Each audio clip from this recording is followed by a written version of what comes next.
আদালতে সংসদে বক্তব্য পেশ করছেন প্রধানমন্ত্রী নরেন্দ্র মোদী। শুনুন তার কথা। वर्तमान संकट ने पूरी दुनिया की इकोनॉमी को हिला दिया है। अभी तक पश्चिम एशिया में जो नुकसान हुआ है उससे रिकवर होने में भी दुनिया को बहुत समय लगेगा। भारत पर इसका कम से कम दुष्प्रभाव हो, इसके लिए निरंतर प्रयास किए जा रहे हैं। हमारी इकोनॉमी के फंडामेंटल्स मजबूत हैं और सरकार पल पल बदलते हालात पर नजर रखे हुए है। सरकार इसके शॉर्ट टर्म, मीडियम टर्म और लॉन्ग टर्म ऐसे हर प्रभाव के लिए एक रणनीति के साथ काम कर रही है। भारत सरकार ने एक इंटर मिनिस्ट्रियल ग्रुप भी बनाया है।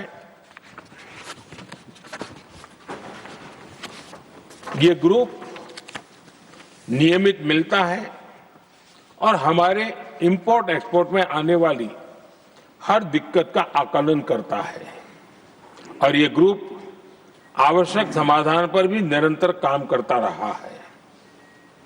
जैसे कोरोना के समय में अलग अलग सेक्टर्स की चुनौतियों से निपटने के लिए एक्सपर्ट्स और ऑफिसर्स के एम्पावर्ड ग्रुप्स बने थे, वैसे ही कल ही ऐसे 7 नए एम्पावर्ड ग्रुप्स का भी गठन किया गया है।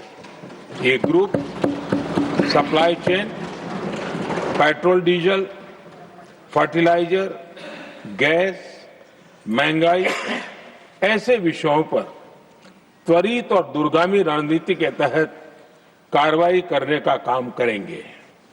मुझे पूरा भरोसा है कि साझा प्रयासों से हम परिस्थितियों का बेहतर सामना कर पाएंगे।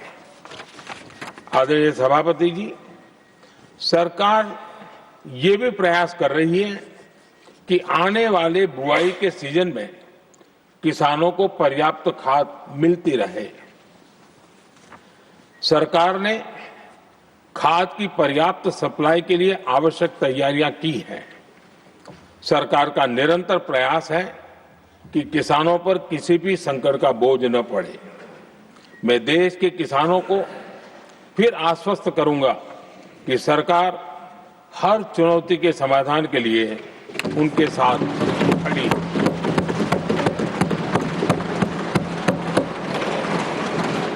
आदरणीय सभापति जी, ये राज्यों का सदन है। आने वाले समय में ये संकट हमारे देश की बड़ी परीक्षा लेने वाला है और इस परीक्षा में सफलता के लिए राज्यों का सहयोग बहुत आवश्यक है। इसलिए इस सदन के माध्यम से मैं देश के सभी राज्यों की सरकारों से भी कुछ आग्रह करना चाहता हूं। संकट के समय गरीबों पर, श्रमिकों पर, प्रवासी साथियों पर बहुत बुरा असर पड़ता है। इसलिए पीएम गरीब कल्याण अन्न योजना का लाभ समय पर मिलता रहे, ये सुनिश्चित करना होगा। जहां प्रवासी श्रमिक साथी काम करते हैं, उनकी परेशानियों को दूर करने के लिए प्रोएक्टिव कदम उठाए जाएं। ऐसी स्थितियों पर नजर रखने के लिए राज्य सरकारें विशेष व्यवस्थाएं करें तो इससे काफी सुविधा होगी। राज्य सरकारों को एक और चुनौती पर भी बहुत अधिक ध्यान देना होगा।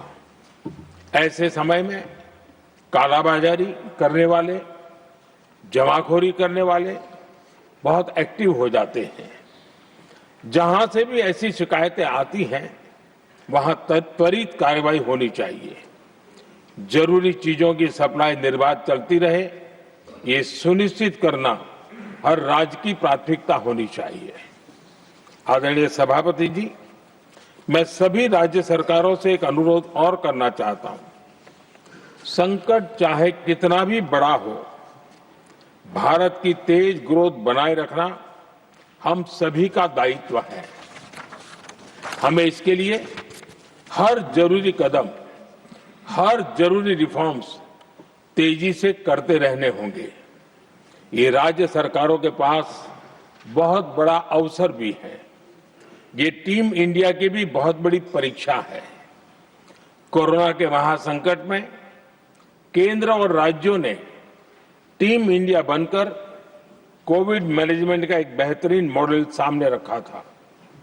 अलग अलग पॉलिटिकल पार्टी की सरकारें होने के बावजूद टेस्टिंग, वैक्सीनेशन से लेकर जरूरी चीजों की आपूर्ति टीम इंडिया के प्रयासों से ही सुनिश्चित हो पाई थी।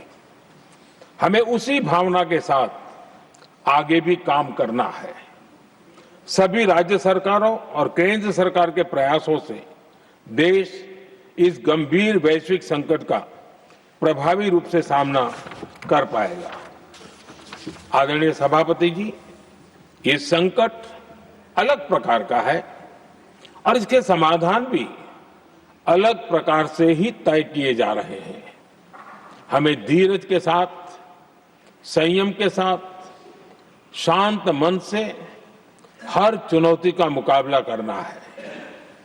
आदरणीय सभापति जी, जैसा कि हम देख रहे हैं कि इस युद्ध को लेकर पल पल में हालात बदल रहे हैं, इसलिए मैं देशवासियों से भी कहूंगा कि हमें हर चुनौती के लिए तैयार रहना ही होगा। इस युद्ध के दुष्प्रभाव लंबे समय तक रहने की प्रबल आशंका है, लेकिन मैं देशवासियों को भरोसा देता हूं, सरकार सतर्क है, तत्पर है और पूरी गंभीरता से रणनीति बना रही है, हर निर्णय ले रही है।